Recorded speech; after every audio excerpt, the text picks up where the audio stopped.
আচ্ছা, আজকে একটা গুরুত্ব বিষয় নিয়ে কথা বলবো, সেটা হলো যে ভিপিএস এবং শেয়ার্ড হোস্টিং নিয়ে।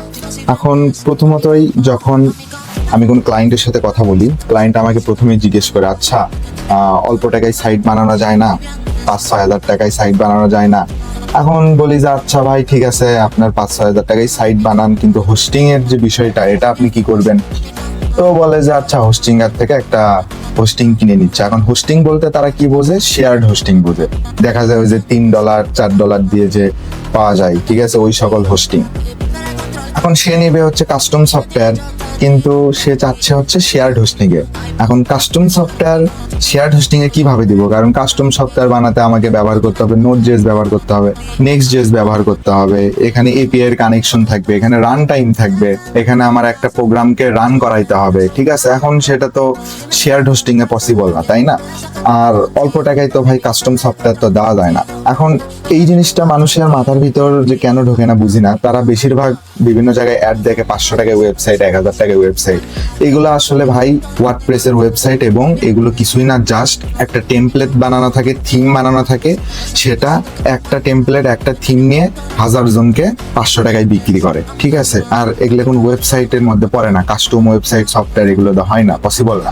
এগুলো অনেক স্লো হয়, যেগুলো শেয়ার্ড হোস্টিং এ দেওয়া যায় এই জন্যই। হ্যাঁ, কিন্তু যেগুলো কাস্টম সফটওয়্যার, যেগুলোতে রান টাইম দরকার, যেমন নোড.জেএস, নেক্সট.জেএস দিয়ে তৈরি, সেগুলোর অবশ্যই বাজেট বেশি হবে, এবং এগুলোর জন্য ভিপিএস দরকার, ভার্চুয়াল প্রাইভেট সার্ভার, যেখানে নোড.জেএস কে অ্যাকচুয়ালি রান করতে হবে, যেটা আমাদের শেয়ার্ড হোস্টিং এর ভিতরে থাকে না, ঠিক আছে।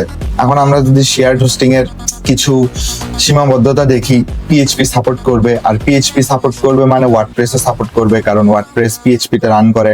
এখন আমরা যদি নিচের দিকে আসি, নোড.জেএস এর কোনো রান টাইম নাই, রুট অ্যাক্সেস নাই, এসএসএইচ এর কোনো অ্যাক্সেস নাই, এটা না থাকলে আমরা কমান্ড লাইনে কোনো কিছু লিখতে পারবো না।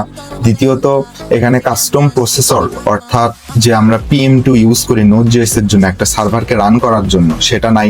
ডেডিকেটেড কোনো রিসোর্সেস নাই, বলতে এখানে কোনো র্যাম বা ডিস্ক স্পেস এই জিনিসগুলো ডেডিকেটেড থাকে না। তারপরে কাস্টম এপিআই বা ব্যাকএন্ড এই জিনিসগুলো আমরা করতে পারবো না, ঠিক আছে। এখন শেয়ার্ড হোস্টিং, এটা একটা সার্ভারে হাজার হাজার ভাগে ভাগ করা থাকে, এবং এখানে কোনো আপনার কন্ট্রোলই নেই, শুধু আপনার ওয়ার্ডপ্রেসের সাইট এখানে হোস্ট করবেন, ওইটুকুই চলতে থাকবে। এখন আমরা যখন একটা ভিপিএস নেই এবং সেখানে আমরা একটা আপনার কাস্টম সফটওয়্যার কিভাবে রান করায়, হ্যাঁ, প্রথমত আমাদের রুট অ্যাক্সেস পাওয়া যায়, এবং সেখানে আমরা নিজেরাই নোড.জেএস কি ইনস্টল করি, অ্যান্ড দেন ওটার ভিতরে PM2 নামের একটা প্যাকেজ আছে রান টাইম, যেটা আমরা ইনস্টল করতে পারি, এবং nginx দিয়ে ডোমেন কানেক্ট করতে পারি, ঠিক আছে। দেন আমরা PM2 দিয়ে সাইটটাকে রান করলে, nginx এর সাথে ডোমেন কানেক্ট করলে আমার সাইট লাইভ হয়ে যায়। এবং নোড.জেএস, নেক্সট.জেএস এবং কাস্টম যে সফটওয়্যার গুলো, সেগুলো চালানোর জন্য ভিপিএস দরকার। আর এখানে হচ্ছে মাসে আপনার $5 থেকে $10 খরচ হতে পারে, আপনার ডিজিটাল ওশন বা হোস্টিং আর এই জিনিসগুলো থেকে আপনি নিতে পারবেন। তো এখানে যদি আমি একটা নর্মাল কম্পেয়ার করি শেয়ার্ড হোস্টিং আর ভিপিএস এর মধ্যে পার্থক্য, আপনি মাসে $1 থেকে $5 মধ্যে পেয়ে যাবেন। এখানে নোড.জেএস নাই, নেক্সট.জেএস, রিয়াক্ট.জেএস এগুলো আমরা রান করতে পারবো না, রুট অ্যাক্সেস নাই, রিসোর্স, এটা হচ্ছে পুরাটাই শেয়ার্ড। এবং এটা শুধুমাত্র মনে রাখবেন ওয়ার্ডপ্রেস অথবা স্ট্যাটিক কোনো সাইটের জন্য ব্যবহার করা হয়। স্ট্যাটিক সাইট শুধুমাত্র HTML এর সাইটও হতে পারে, স্ট্যাটিক সাইট আপনার ওয়ার্ডপ্রেস হতে পারে, ঠিক আছে। এগুলো স্ট্যাটিক, ডাইনামিক কোনো কিছু না। তো এগুলো আমরা শেয়ার্ডে চালাতে পারবো, কোনো সমস্যা নাই। আপনি 500, 1000, 2-3 হাজারের মধ্যে সাইট পাওয়া যাবেন। কিন্তু ভাই, আপনার যদি কাস্টম সফটওয়্যার প্রয়োজন হয়, আপনার ভিপিএস লাগবে, এবং এখানে $5 থেকে $15 মাসে খরচ হবে আপনার।